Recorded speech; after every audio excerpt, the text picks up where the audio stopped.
ಎಲ್ರಿಗೂ ನಮಸ್ಕಾರ. ಇನ್ಫೋಸ್ಟ್ರೀಮ್ ಯೂಟ್ಯೂಬ್ ಚಾನೆಲ್ಗೆ ಎಲ್ರಿಗೂ ಕೂಡ ಸ್ವಾಗತ. ಈ ವಿಡಿಯೋದಲ್ಲಿ ನಾವು KN ಎಂದು ಇನ್ನೊಂದು ಪ್ರಾಬ್ಲಮ್ ಅನ್ನ ಡಿಸ್ಕಸ್ ಮಾಡ್ತಾ ಹೋಗೋಣ. K ನಿಯರೆಸ್ಟ್ ನೈಬರ್ದು. ಸೊ ಪ್ರೀವಿಯಸ್ ವಿಡಿಯೋದಲ್ಲಿ ನಾನು ಇನ್ ಡೆಪ್ತ್ ಆಗಿ ಎಕ್ಸ್ಪ್ಲೈನ್ ಮಾಡಿದ್ದೆ ಯಾವ ರೀತಿ ಸಾಲ್ವ್ ಮಾಡಬೇಕು ಪ್ರಾಬ್ಲಮ್ ಅನ್ನ ಅಂತ. ಸೊ ಇವಾಗ ಜಸ್ಟ್ ಪ್ರಾಬ್ಲಮ್ ಅನ್ನ ಸಾಲ್ವ್ ಮಾಡ್ತಾ ಹೋಗೋಣ. ಫಸ್ಟ್ ಕ್ವಶನ್ ಏನ್ ಹೇಳ್ತಾ ಇದ್ದಾರೆ, predict the diabetic patient with the given features BMI ಮತ್ತೆ ಏಜ್. ಸೊ BMI ಏನಂತೆ ಮೊದಲನೇ attribute, age will be the second attribute. ಈ ಏನಿದೆ ಶುಗರ್, ಇದು ರಿಸಲ್ಟ್ ಅಂತ ಅಂದ್ರೆ ಶುಗರ್ ಇದೆಯೋ ಇಲ್ವೋ. 1 represent sugar is there, 0 represent sugar is not there. ಸರಿನಾ? ಈಗ if the training examples are, so training examples ಅನ್ನ ನಮಗೆ ಕೊಟ್ಟಿದ್ದಾರೆ. ಈಗ ನಾನು ಏನ್ ಮಾಡ್ಬೇಕು ಅಂತಂದ್ರೆ ಒಂದು ಟೆಸ್ಟ್ ಎಕ್ಸಾಂಪಲ್ ಅನ್ನ ಕೊಟ್ಟಿದ್ದಾರೆ, ಅಂದ್ರೆ ಹೊಸದಾಗಿ ವ್ಯಾಲ್ಯೂಸ್ ಅನ್ನ ಕೊಡ್ತಾ ಇದ್ದಾರೆ. BMI ವ್ಯಾಲ್ಯೂ ಈಸ್ 43.6 ಅಂತ ಹೇಳ್ತಾ ಇದ್ದಾರೆ, 43.6. Next age is 40. ಸೊ ಈಗ ಅವನಿಗೆ ಶುಗರ್ ಈತೋ ಇಲ್ವೋ ಅಂತ ನಾನು ತೋರಿಸ್ಬೇಕು. ಅಂತಂದ್ರೆ ಶುಗರ್ ಇದ್ರೆ 1 ಅಂತ ಬರಿಬೇಕು ಈ ಜಾಗಕ್ಕೆ, ಶುಗರ್ ಇಲ್ಲ ಅಂತಂದ್ರೆ 0 ಅಂತ ಬರಿಬೇಕು. ಸರಿನಾ? ಸೊ ಈಗ ನಾನು ಯಾರ ಹೆಲ್ಪ್ ತಗೋಬೇಕು ಅಂತಂದ್ರೆ ನಿಯರೆಸ್ಟ್ ನೈಬರ್ಸಿನ ಹೆಲ್ಪ್ ಅನ್ನ ತಗೋಬೇಕು. ಸೊ ಯಾರು ನಿಯರೆಸ್ಟ್ ನೈಬರ್ಸ್ ಅಂತ ನಾವು ಯೂಕ್ಲಿಡಿಯನ್ ಡಿಸ್ಟೆನ್ಸ್ ಇಂದ ಕಂಡು ಹಿಡ್ಕೋಬಹುದು. ಸೊ ಎಷ್ಟು ಜನ ನಿಯರೆಸ್ಟ್ ನೈಬರ್ಸಿನ ರೆಫರೆನ್ಸ್ ಅನ್ನ ತಗೋಬೇಕು ಅಂತಂದ್ರೆ 3. ಯಾಕಂತಂದ್ರೆ K will be equal to 3 ಅಂತ ಕೊಟ್ಟಿದ್ದಾರೆ. 3 ನಿಯರೆಸ್ಟ್ ನೈಬರ್ಸಿನ ರೆಫರೆನ್ಸ್ ಅನ್ನು ಇಟ್ಕೊಂಡು ನಾನು ಇಲ್ಲಿ ಶುಗರ್ ಇದೆಯೋ ಇಲ್ವೋ ಅಂತ ನಾನು ಬರೀತಾ ಹೋಗ್ತೀನಿ. ಸೊ ಮೊದಲನೇದೇನು, ಯೂಕ್ಲಿಡಿಯನ್ ಡಿಸ್ಟೆನ್ಸ್ ಅನ್ನ ಫೈಂಡ್ ಔಟ್ ಮಾಡೋದು. ನಾನು ಇದೇ ಟೇಬಲ್ ಅಲ್ಲಿ ಕಂಟಿನ್ಯೂ ಮಾಡ್ತಾ ಇದ್ದೀನಿ. ಸೊ ನೀವು ಹೊಸದಾಗಿ ಒಂದು ಟೇಬಲ್ ಅನ್ನ ಕ್ರಿಯೇಟ್ ಮಾಡ್ಕೊಂಡು ಬರೀತಾ ಹೋಗಿ. ಸೊ ಈ 3 ಕಾಲಮು ಸೇಮ್ ಇರುತ್ತೆ. Euclidean distance. So Euclidean distance formula ಏನು, root of x2 minus x1 whole square plus y2 minus y1 whole square. ಸರಿನಾ? ಈಗ x2 ಅಂದ್ರೇನು, x1 ಅಂದ್ರೇನು, y2 ಅಂದ್ರೇನು, y1 ಅಂದ್ರೇನು. ಈಗ ನಾನು ಒಂದು ಜಾಗದಲ್ಲಿ ನಿಂತಿದ್ದೀನಿ, ನನ್ನ ನಿಯರೆಸ್ಟ್ ನೈಬರ್ಸ್ ಅನ್ನ ನಾನು ಹುಡುಕ್ತಾ ಇರೋದು. ಸೊ ನಾನು ಮೊದಲನೇ reference point ಆಗಿರ್ತೀನಲ್ವಾ.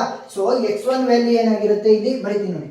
x1 will be equal to 43.6. Next y1 will be equal to 40. ಸರಿನಾ? ಸೊ ಎರಡು ಅಟ್ರಿಬ್ಯೂಟ್ಸ್ ಗಳನ್ನು ಕೂಡ ನಾವು ಪಾಯಿಂಟ್ಸ್ ಗಳಾಗಿ ತಗೊಂತಾ ಹೋಗ್ತೀವಿ. x1 will be equal to 43.6, y1 will be equal to 40. ಈಗ x2 ಮತ್ತೆ y2 ಏನಾಗುತ್ತೆ ನೋಡಿ, x2 y2 x2 y2 x2 y2. So instances ಗಳು ಚೇಂಜ್ ಆದಂಗೆ x2 y2 ವ್ಯಾಲ್ಯೂ ಚೇಂಜ್ ಆಗುತ್ತೆ, x1 y1 ವ್ಯಾಲ್ಯೂ ಚೇಂಜ್ ಆಗಲ್ಲ. ಯಾಕೆ? ನಾವು ಅದರ ರೆಫರೆನ್ಸ್ ಅನ್ನ ಇಟ್ಕೊಂಡು ಬೇರೆದನ್ನ ನಿಯರೆಸ್ಟ್ ನೈಬರ್ಸ್ ಅನ್ನ ಹುಡುಕ್ತಾ ಇರೋದು. ಸೊ ಯಾವ ರೀತಿ ಬರೀತೀರಾ, root of x2 minus x1. So ಮೊದಲನೇದು x2 ವ್ಯಾಲ್ಯೂ ಏನಿದೆ 33.6 minus x1 value is 43.6 whole square plus y2 minus y1 whole square. y2 value is 50 minus y1 value is 40 whole square. Next x2 minus x1 whole square. x2 value ಏನಿದೆ 26.6 minus x1 value is 43.6 whole square plus y2 value is 30 minus y1 value is 40 whole square. Just x2 ಮತ್ತೆ y2 ಮಾತ್ರ change ಆಗ್ತಾ ಇರೋದು, x1 ಮತ್ತೆ y1 ಪ್ರತಿ step ಅಲ್ಲೂ ಕೂಡ same ಇದೆ. ಸೊ ಈಗ ಅಷ್ಟಕ್ಕೂ ಕೂಡ ನಾವು ಯೂಕ್ಲಿಡಿಯನ್ ಡಿಸ್ಟೆನ್ಸ್ ಅನ್ನ ಬರ್ತಿದೀವಿ. ಇವಾಗ ಅಷ್ಟನ್ನು ಕೂಡ ನೀವು ಕ್ಯಾಲ್ಕುಲೇಟರ್ ಯೂಸ್ ಮಾಡಿಕೊಂಡು ಸಾಲ್ವ್ ಮಾಡಿದ್ರೆ ನಿಮಗೆ ಫೈನಲ್ ಆನ್ಸರ್ ಬರುತ್ತೆ. ಸೊ ಈಗ ಲಾಸ್ಟ್ ಸ್ಟೆಪ್ ರ್ಯಾಂಕ್ ಅಂತ ಬರೀಬೇಕು. ಸರಿನಾ? Rank column. ಸೊ ಫಸ್ಟ್ 3 ಯಾವ ರೀತಿ ಅವ್ರು ಕೊಟ್ಟಿರ್ತಾರೆ ಅವೇ ಇರ್ತವೆ. Next Euclidean distance, next last rank. So ಈಗ ಸಿಂಪಲ್ ನಾವೇನ್ ಕಂಡು ಹಿಡಿತಾ ಇರೋದು, K nearest neighbour. K value ಕೊಟ್ಟಿದ್ದಾರೆ 3 ಅಂತಂದ್ರೆ 3 ನಿಯರೆಸ್ಟ್ ನೈಬರ್ಸ್ ಅನ್ನ ನಾನು ಇವಾಗ ಹುಡುಕ್ಬೇಕು. ಸೊ ನಿಯರೆಸ್ಟ್ ನೈಬರ್ಸ್ ಅಂತಂದ್ರೆ ಅವುಗಳ ಯೂಕ್ಲಿಡಿಯನ್ ಡಿಸ್ಟೆನ್ಸ್ ಏನಾಗಿರುತ್ತೆ, ಕಡಿಮೆ ಇರುತ್ತೆ. ಯಾಕಂತಂದ್ರೆ ನಾವು ಈ ಪಾಯಿಂಟ್ ಇಂದ ಉಳಿದಿರುವಂತ ಪಾಯಿಂಟ್ ಗಳಿಗೆ ನಾವು ಡಿಸ್ಟೆನ್ಸ್ ಅನ್ನ ಹುಡುಕಿದೀವಿ ಪ್ರತಿಯೊಂದು ಇನ್ಸ್ಟೆನ್ಸ್ ಪ್ರಕಾರ. ಸೊ ಈಗ ನನಗೆ ಯಾವ ಯೂಕ್ಲಿಡಿಯನ್ ವ್ಯಾಲ್ಯೂ ಕಡಿಮೆ ಇರುತ್ತೆ, ಸೊ ಅದು ತುಂಬಾ ಹತ್ರ ಇದೆ ಅಂತ ಅಲ್ವಾ. ಸೊ ಎಸ್, ಸೊ ಅದರ ಪ್ರಕಾರ ನಾವು ರ್ಯಾಂಕ್ ಅನ್ನ ಕೊಡ್ತಾ ಹೋಗ್ಬೇಕು. ಸೊ ಸ್ಮಾಲೆಸ್ಟ್ ವ್ಯಾಲ್ಯೂ ಯಾವ್ದಿರೋದು ಇಲ್ಲಿ ಅಷ್ಟರಲ್ಲೂ ಕೂಡ 8.52. ಸೊ ಇದಕ್ಕೆ ರ್ಯಾಂಕ್ 1 ಅಂತ ಕೊಡಬೇಕು. ಸರಿನಾ? ಯಾಕೆ? Smallest value. Next smallest value ಯಾವ್ದಿರೋದು 14.14. ಸೊ ಅದಕ್ಕೆ 2 ಅಂತ ಕೊಡಬೇಕು. ನೆಕ್ಸ್ಟ್ ಸ್ಮಾಲೆಸ್ಟ್ ವ್ಯಾಲ್ಯೂ ಯಾವ್ದಿರೋದು 18 ಇದೆ. ಸೊ 18.88. ಸೊ ಇದು 3. ನೆಕ್ಸ್ಟ್ ಸ್ಮಾಲೆಸ್ಟ್ ವ್ಯಾಲ್ಯೂ ಯಾವುದು, ಇದು 4. ನೆಕ್ಸ್ಟ್ 5. ನೆಕ್ಸ್ಟ್ 6. 7. ನೆಕ್ಸ್ಟ್ 8, 9, 10. ಸರಿನಾ? ಸೊ ಇವಾಗ ಏನ್ ಮಾಡಿದ್ವಿ, ಸ್ಮಾಲೆಸ್ಟ್ ವ್ಯಾಲ್ಯೂ ಯಾವ್ದಿತ್ತು ಅದಕ್ಕೆ 1, ಆಮೇಲೆ 2, ನೆಕ್ಸ್ಟ್ 3, 4, 5, 6 ಅಂತ ಕೊಡ್ತಾ ಹೋದ್ವಿ. ಈಗ ನನಗೆ ಬೇಕಾಗಿರೋದೇನು, 3 ನಿಯರೆಸ್ಟ್ ನೈಬರ್ಸ್ ಅಷ್ಟೇ ಬೇಕಾಗಿರೋದು. ಸೊ 1, 2 ಮತ್ತೆ 3.